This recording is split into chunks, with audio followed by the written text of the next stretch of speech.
751 MEPs, hundreds of millions of euros in annual expenses. And according to a ruling today from the European Court of Justice, taxpayers, they're not entitled to know exactly how that money is spent. Now, the legal challenge was brought by journalists after Parliament denied access to documents about the money MEPs receive on top of their salaries. And that included general allowance, travel allowance, daily subsistence, and funds for staffing. Well, today in court, the court sided with the Parliament, refusing to provide access to documents. It says institutions must refuse access to a document where disclosure would undermine the protection of privacy and the integrity of the individual. So I'd like to go to you first, Ernest, as an MEP. Do you agree with this court ruling? Is it right or wrong? I think it's completely wrong. We've been calling for transparency here in this House. I think a majority of MEPs, according to what we vote on these issues in plenary, are in favor of more transparency, and particularly on the general expenditures allowance, because this is 4,000 euros that come on top of our salary, and this is not an extra salary. This is money that needs to be used in a certain manner. There should be rules, and that is why from the Greens we have a policy that this money is kept in a separate bank account, that we keep receipts of how do we use that money. If majority of MEPs want transparency, why is this the direction that the Parliament is taking? Because so far the board of the Parliament has blocked any reform. Do we know why? And for transparency, that you should ask Mr. Tajani and his Vice President why that is the case. But I think for us it's very clear. It's very easy to put very simple rules as we have as Greens and the European Parliament. This money should be kept in a separate bank account.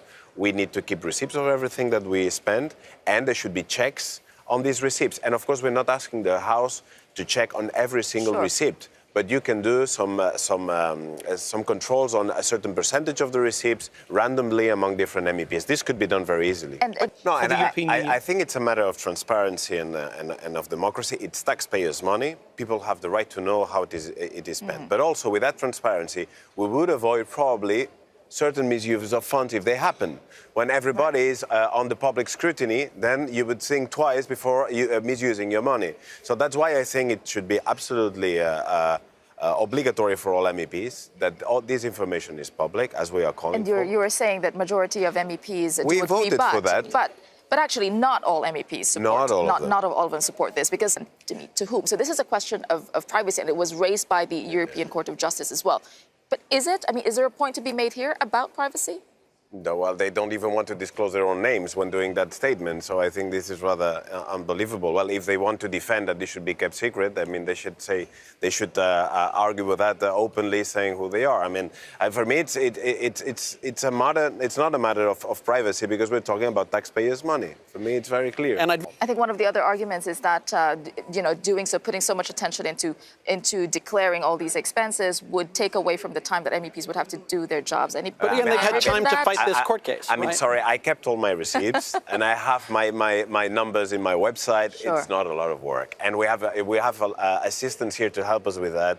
I mean, this is just ridiculous. Because there's another story that we are watching closely today. We turn to the UK and the Labour Party conference in Liverpool, where some Brexit comments received standing ovations. Remain as a possibility. Is it really bad news for Brussels, or is it something that is even being considered? No, I understand the logic. It can be very bad news for Brussels because you don't know who you're talking about anymore, because everything is a mess.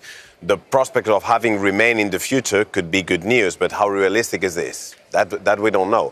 But there are two things for sure that we need to keep in mind. First, half of the population voted Remain. Who defends them in the UK nowadays? Nobody, just the small parties like the Greens or the Lib Dems. But that's 50% of people voted Remain.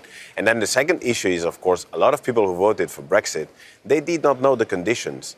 The conditions under which this referendum happened was totally outrageous. Nobody knew how this would end. And of course, and Boris Johnson put it very clearly the other day in one sentence, at the end of the day, Brexit means that you need to accept huge amounts of EU law, and now you cannot elaborate them, you cannot participate in their development. So this is, now they see, a lot of people see that this makes no sense at all. So of course there are problems inside both the Tory and the Labour Party, because with that, taking two things into account, that half the population voted Remain, and that the reality of Brexit is really, really a mess, something needs to happen. Now, let's move on to tonight's Power Play, because this is coming coming from the French President Emmanuel Macron? In terms because of it's going to come France's from economy. somewhere. And if it's going to come from welfare, if it's going to come from public spending, what do you think? Help or I'm hurt? not that sure about that, because that, of course, will have consequences in terms of spending, and French do not like that at all. So there's another side of the story, and we'll see how it happens. And also,